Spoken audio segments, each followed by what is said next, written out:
Oh, oh, a How lot you of doing, brother? good, good. A lot of equipment behind you, huh?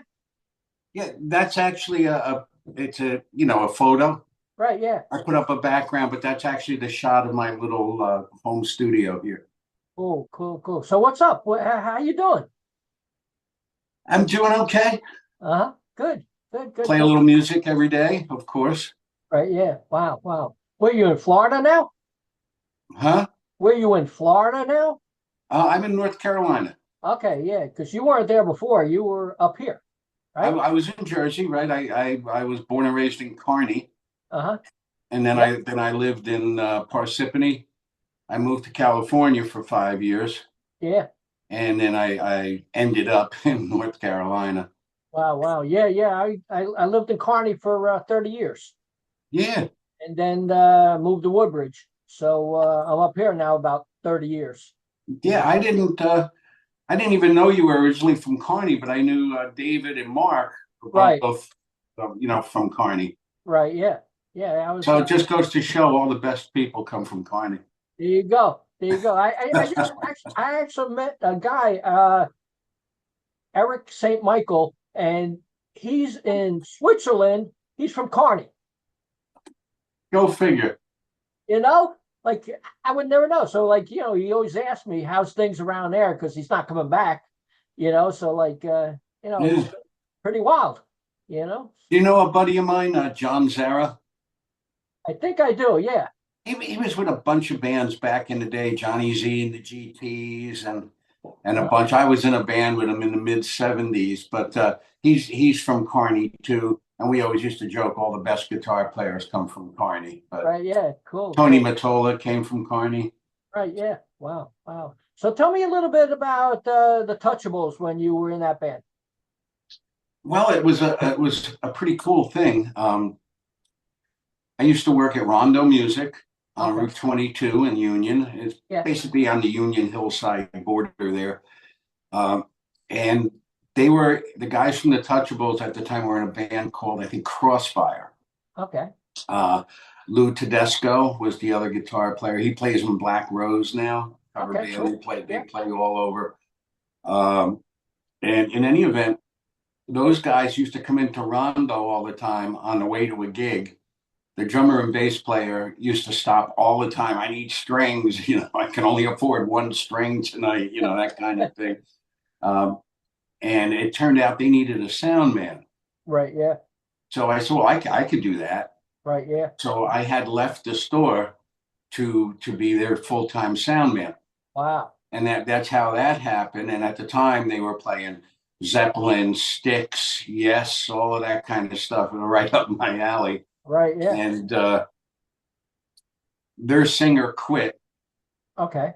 and then we got this guy Ray Cottrell who was singing for Baby Blue at the time, another big band of the era. He came in and said, "Well, I'll only join the band if we switch to new wave because that's the up and coming hottest thing." Right. It So the was. band said, "Okay." Yeah.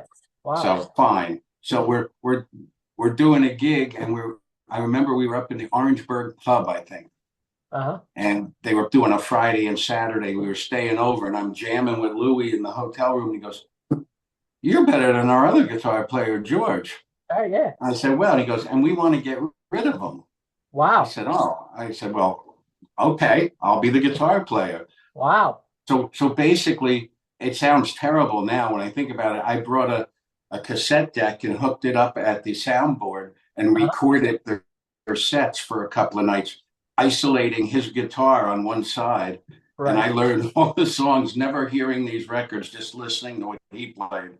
Right. Yeah. Wow. And blah, blah, blah. That was that. Then I was with them for about 2 years, playing very, very steady. Bill Ledicke had us opening for White Tiger for about a month. Right. Yeah. And it was a great experience. The guys were great for us. And we picked up a lot of female fans, as you could imagine. Right. Yeah. Definitely. Definitely. White Tigers playing around again. They are. Uh-huh. I heard some of their stuff. The Killing Floor Right. Yeah.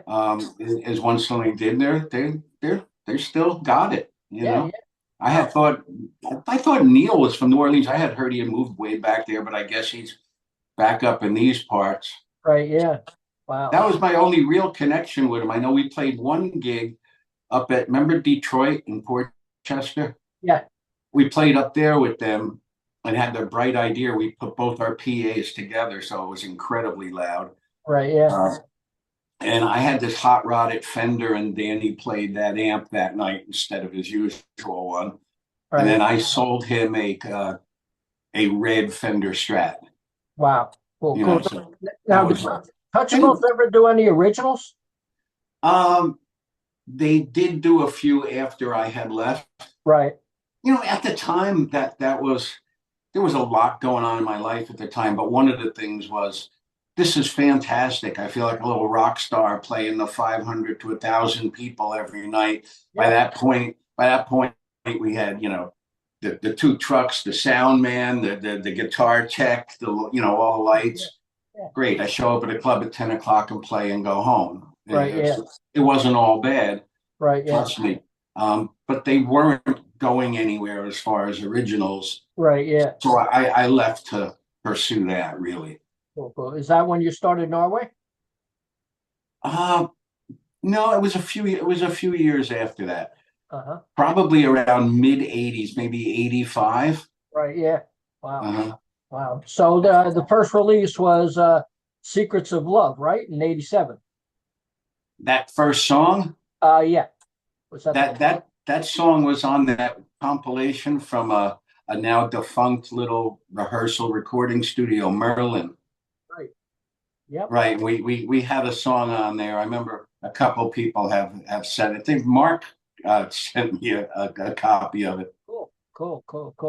Tell me a little bit about Night Dreams in 97. Okay. Well, that was I had met the original bass player, Dave, who knew Glenn, the original singer in the band. Right. Glenn and I actually did most of Night Dreams ourselves. Right. I'd say half. In any event, we were recording from 87 to 93. We recorded all of that stuff. Right. And it languished. It just sat around. Right. And actually, I had posted something online, the early days of the internet, right? And of all people, and you probably know the name, Magnus Soderqvist. Uh-huh. Yep. He heard it and emailed me, do I have anything else? So I sent them a tape of all the songs that are on Night Dreams. Right, yeah. And he goes, well, I can't really do anything with it now, but I have a friend. So it was George Siegel from oh my goodness, what was his website? Selling all those albums? Yeah, I can't remember. AOR Heaven, my goodness. Yeah. Right. He was the biggest thing. So George, who we forever indebted to, he goes, look, that's what I specialize in, rare and hard to find and AOR acts that everybody likes in America. So George goes, I'll buy 250 copies at an agreed upon price right now if you want to do it. Right, yeah. I said, sure. I very quickly got it mastered, printed up 1,000 copies, sent him his 250.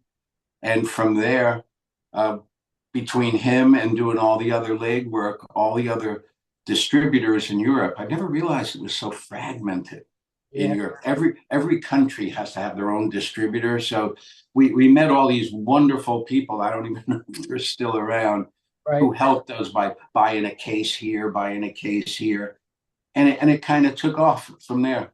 Cool. We ended up doing like 4 or 5 reprints of that one. Wow. Can you tell me anything about in 97 again? Pier-San Productions put out a cassette, which we might have. All I got is it says 1997 Norway Pier-San Productions cassette only. Okay, I don't remember it, but Pier-San was because it was Glenn Pearson. And my last name Santos, so he made it Pier-San Productions. Okay, and we probably had some songs on a cassette as a demo. Yeah, I have the songs. It's "Shine on Me," "Peace of Mind." It says bonus heartbeat, bonus surrender. Wow, if Peace of Mind and those others were on it at that period in 97, we didn't have anything going on. So that was just prior to Magnus and George kind of discovering us. Right. So we started to write, if you notice, that's a real rough demo, that Peace of Mind. And what was the other one again? One was Shine. Heartbeat, Shine on Me, and Surrender. Right. So Shine on Me and Peace of Mind, if you notice, have a little more alternative rock sound. Right, yeah. So we were saying, well, let's see if we can get something. We can write songs, we can play. Let's see if we can get something happening. So I think that was something we were sending around for a while to get a little interest. Right. Back in the day, it was all cassette. Everything, Jesus, yeah. And it's unbelievable. Like album was coming out too, and now albums are back. Yeah, albums are growing. Yeah. But back in the day, you're right. I remember at home, I had 2 of those double Tascam decks, so I can make copies. And if I had my one master, I could put it in it and make 3 copies at once. Or I remember them double ones. Yeah, that's all it was. I used to buy them from a place. You could buy the blanks by the cassette, just custom made, like 20 minutes, enough for 4 or 5 songs. Right. Yeah. And then you'd have to flip the cassette over to get the side B, and it's a memory. It's a memory. Right. Well, it was the same thing when they started with CDs. We were sending CD demos out. Remember those? So I had the label printer and the stamper to make my own little rough CDs. And wow, that's pretty cool. Funny. So in 98, you came out with It's Time for Norway. Tell me a little bit about that. Okay. Well, that was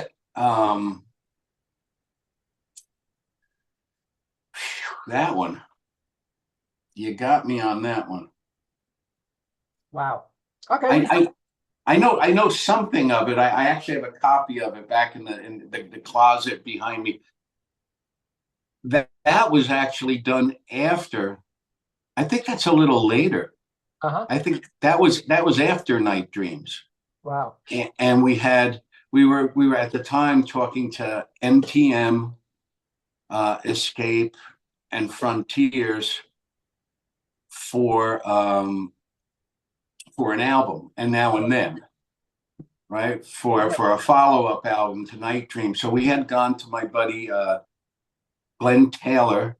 He's in Taylor Made Productions. He has a beautiful studio. He plays in that Jersey cover band, the Old Coots. Okay. Right. They do Tommy James's Sirius show there every Wednesday.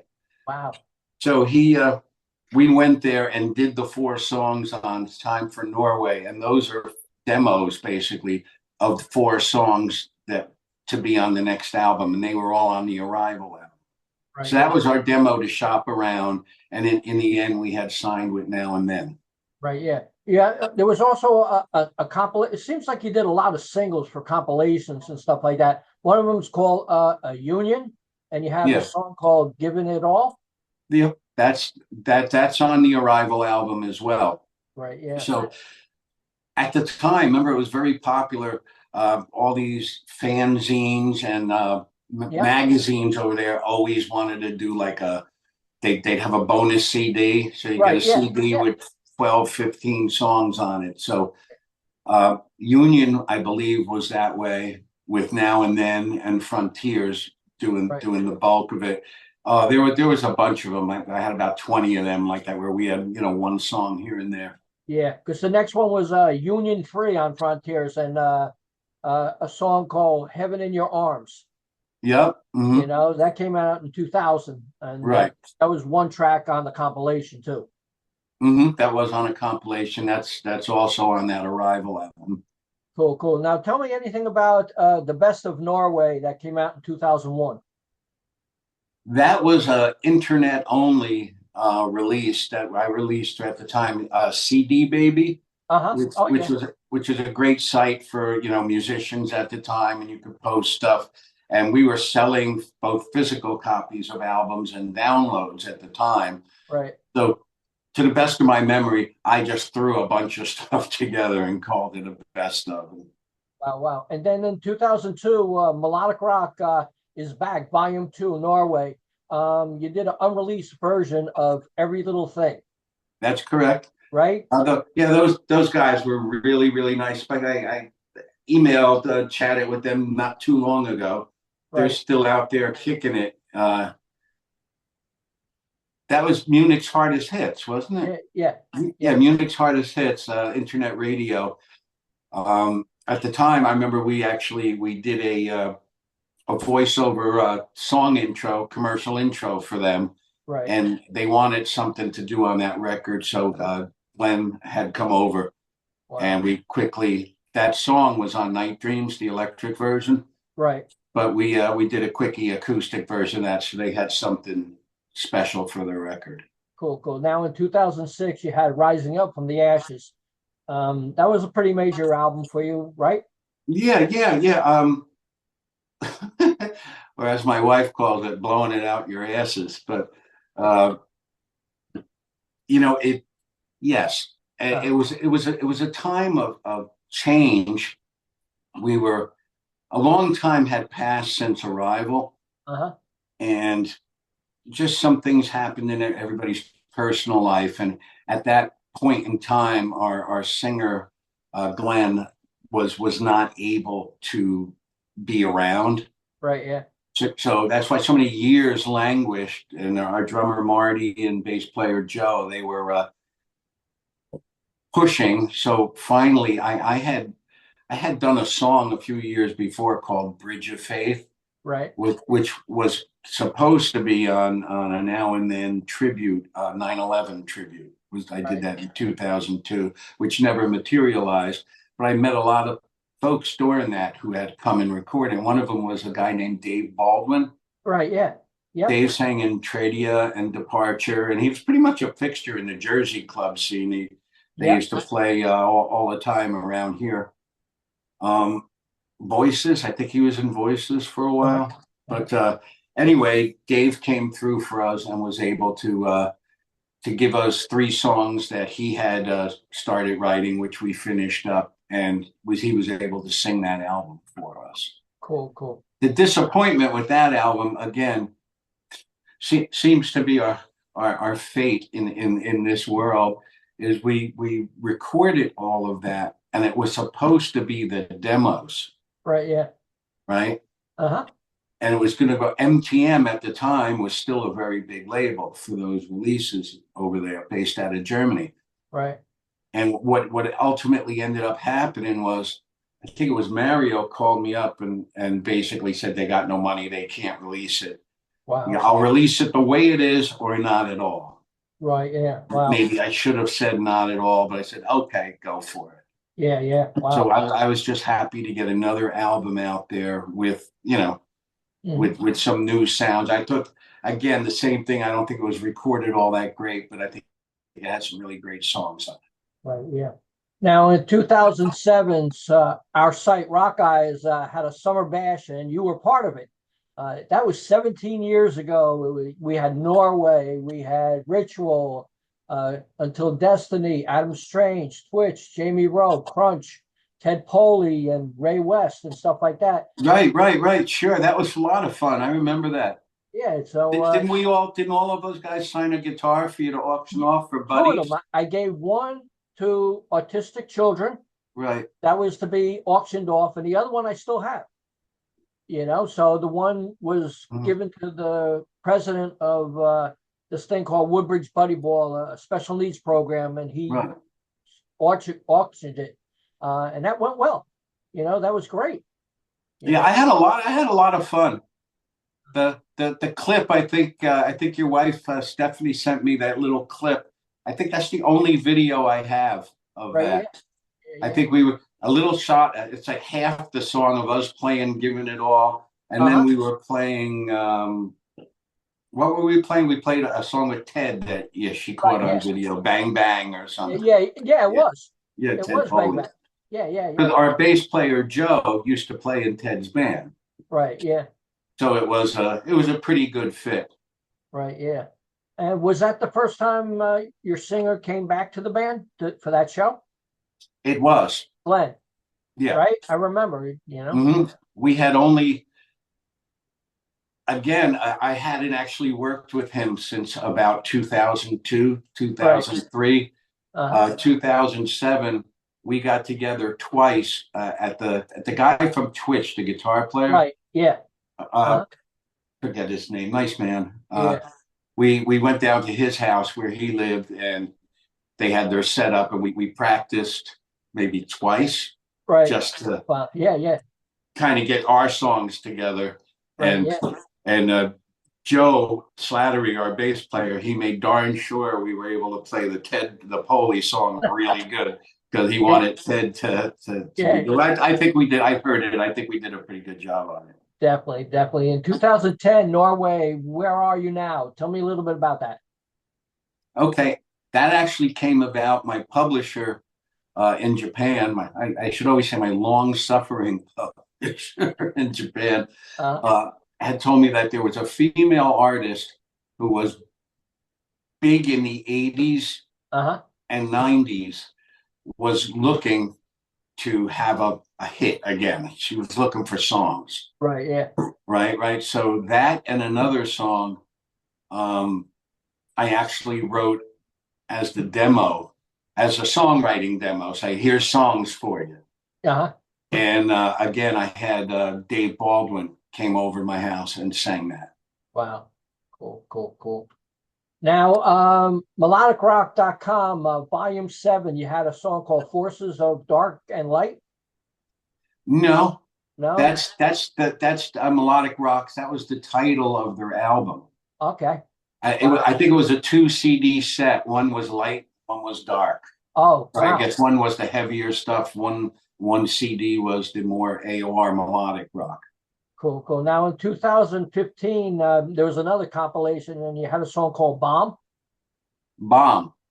Yeah. So tell me a little bit about that. Yep. Interesting, right? So there's a wonderful singer. I've played on several of her things. Adrya, Adrya, and then A. She's from Hungary and a really good vocalist. So I enlisted her. I wrote that song, the music. I played. I said, what do you think of this? She goes, I got ideas for lyrics. So she wrote the words to it and sent it back to me. I mixed it, and that's what Bomb is. Right. Yeah. Wow. We thought it was gonna get a little more traction than it did, but so be it. Cool. So what are you doing these days? Anything? Well, these days, same thing. In between, then I also you know the guys from Frozen Rain? Yes, I do. Kurt Varick. That's a great band. One of the main guys. Yeah, right. On their first album, I played guitar on 2 songs, and I mixed 3 of the songs for that record. Wow. I like those guys. Right. So, Never Fall in Love Again. What I think, is that the song? Something like that. I remember Tommy Denander played the middle solo, and I played the outro solo. Cool. On that. And I wrote the lyrics to one song on their newest album. Frozen Rain. Yeah, I like that band. Yeah. They got a great sound. They really do. A really great sound. So what I'm doing now is not much of anything. I really had wanted to put together a good Norway best of album. Right. I had all the early stuff from Night Dreams, which I had the masters. I had those old 2-inch tapes. You have to bake them, so they don't peel and shred. I had them baked and digitized, so I have everything in my workstation. Right. And I started remixing all of those. I had some of the stems from Arrival, as well as just the original master, 2-track, the stereo. Right. So I was actually able to get them in, punch them up, EQ them, get them sounding good. But kind of, let's just say business-wise, between the partners in the band, I don't think we're going to agree. Right. So that project is essentially a best of record is complete in my computer. Right. Yeah. Right now, and never all Night Dreams, which was our first record and maybe our best or biggest. It is I was adamant from a historical point. I didn't want to redo it. Right. I didn't want to recut tracks. That's cheating. I said historically leave it the way it is, but I can punch it up with compression and EQ and get it sounding better. That kind of thing. And that's what I did. So actually I've got that best of album completed, but unfortunately I don't believe it will be released. Oh man. Tell me, are you happy the way your music career went? Hell no. No. I'm supposed to be famous. Yeah. And you could be taking pictures of me. Yeah, I could be. I know you can pictures. You're an awesome photographer. So like But what I'd like to do now is just I'm available for anyone out there that wants to send me projects. I could play guitar on them, play bass on them. I can mix them. I could do whatever they really need. Right. Yeah. For me to do to contribute to a project. I've done that with several people around the world, and that's a lot of fun. Yeah. If there's anything else that's more monetarily, line to benefit me and get me out, I'm into that as well. Oh, cool. Are you in touch with any of the members from past?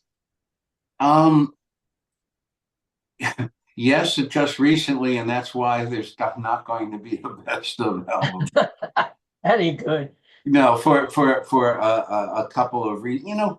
I could release it as is, and it's just great. It really sounds way better, presents the band better than it had been on any of the 3 records. Right. I just don't want to get into anything, any litigation down the road over what? Over no money? Right. Yeah. You know what? You can't get blood from a rock. Right. So, wow. But that's about it. Cool. So what's a typical day for you now? What do you usually do? As much as nothing as I can. It sounds like me. Yeah, I know. I don't work. I'm retired from any real job. Me too. I know you retired recently. Yep. Hey, tell you the truth, I think I'm busier now than when I actually had to work. Yeah. But I get up in the morning. I down here it's pretty much 3 seasons. There's hardly a winter. Right. Yeah.